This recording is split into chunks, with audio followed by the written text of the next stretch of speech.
2021 சட்டப்பேரவை தேர்தலில் அதிமுக பறிகொடுத்த அறந்தாங்கி தொகுதி நிலவரம் என்ன, அங்கிருக்கும் மக்களோட எதிர்பார்ப்புகள் என்னன்னு விரிவா பார்க்கலாம். மக்களே, உங்க தொகுதி பத்தி கொஞ்சம் தெரிஞ்சுக்கோங்க.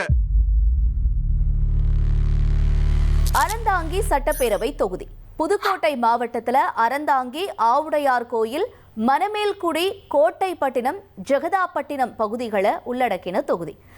கடலோர தொகுதியான அறந்தாங்கியில விவசாயம், மீன் பிடிக்கிறது மக்களோட பிரதான தொழிலா இருக்கு. கோட்டைப்பட்டினம், ஜெகதாப்பட்டினம் பகுதிகளில் இருந்து மீன் ஏற்றுமதி செய்யறதுனால அந்நிய செலாவணிய ஈட்டி கொடுக்கக்கூடிய தொகுதியாகவும் இது இருக்கு.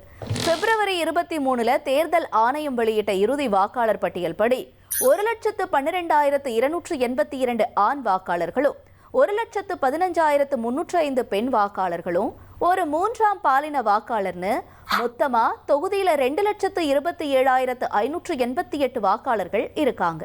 தொகுதியில இதுவரைக்கும் நடந்த தேர்தல்கள்ல அதிகபட்சமா அதிமுக 7 முறை ஜெயிச்சிருக்கு. திமுக 4 முறையும், காங்கிரஸ் 2 முறையும், தாயக மறுமலர்ச்சி கழகம், எம்ஜிஆர், அதிமுக, சுயேட்சை தலா 1 முறையும் வெற்றியை வசமாக்கியிருக்காங்க.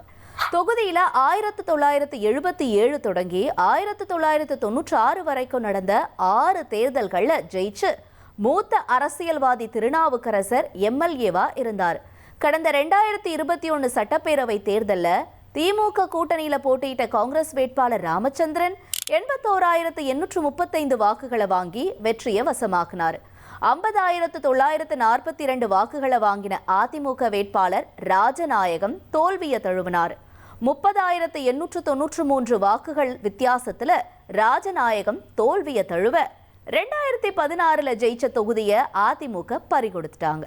தொகுதியில 18,460 வாக்குகளை வாங்கி நாம் தமிழர் கட்சி டெபாசிட்டை தக்க வச்சுக்கிச்சு. இப்ப தேர்தல் நெருங்க அறந்தாங்கி தொகுதி மக்களோட எதிர்பார்ப்புகள் என்னவா இருக்குன்னு கேட்போம்.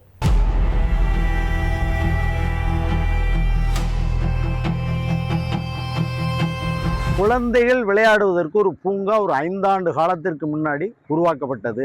இதோ நீங்களே பார்ப்பீர்கள் இந்த பூங்காவே அங்கே என்ன வளர்ந்திருக்கின்றது. புதுக்கோட்டை மாவட்டத்துக்கு அடுத்து அறந்தாங்கி தான் பெரிய டவுனு. மாவட்டத்தில் 2வது பெரிய நகரம் வந்து மாவட்டம் அறந்தாங்கி. அறந்தாங்கியில் வந்து ரிங் ரோடு வசதி இல்லை. அது மாதிரி நம்ம ரயில்வே ஸ்டேஷன், அதாவது ரயில் தண்டவாளம் பார்த்தீங்கன்னா கட்டுமாடு ரோட்டில் ஒரு ரயில் தண்டவாளம் இருக்குது. அதுக்கு வந்து கண்டிப்பாக வந்து நம்ம பாலம் அமைக்கணும். ஏன்னா அது போக்குவரத்து ஒரு 10 நிமிஷம் ட்ரெயின் வர்றதுக்கு அடைக்கிறதுனால என்ன ஆகுது அப்படின்னா ஒரு 200 வண்டி கிட்ட 2 பக்கம் நிற்கிது. பெண் குழந்தைகள் 12ஆம் வகுப்பு முடிச்ச உடனே வெளியூர் போய் படிக்க வேண்டிய சூழ்நிலை இருக்கு. அதனால அறந்தாங்கிக்கு முக்கியமா பெண் குழந்தைகள் படிக்கிறதுக்கு ஒரு கல்லூரி கண்டிப்பா வேணும். அறந்தாங்கி, மணமேல்குடி, நாகுடி பகுதியில் வந்து நெல் குடோன் இல்லை. நெல் குடோன் இல்லாததுனால ஏற்கனவே இருக்கிற ஒரு சில குடோன் வந்து நிரம்பிடுச்சு.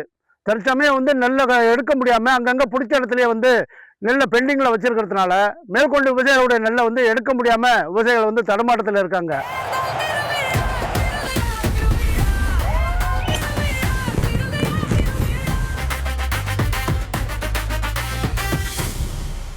ட்ரெண்ட ஃப்ரெண்ட் ஆக்கிக்கோங்க. தந்தி டிவியின் சப்ஸ்கிரைபர்ஸ் அண்ட் ஃபாலோவர்ஸ் குடும்பத்துல நீங்களும் இணையுங்க.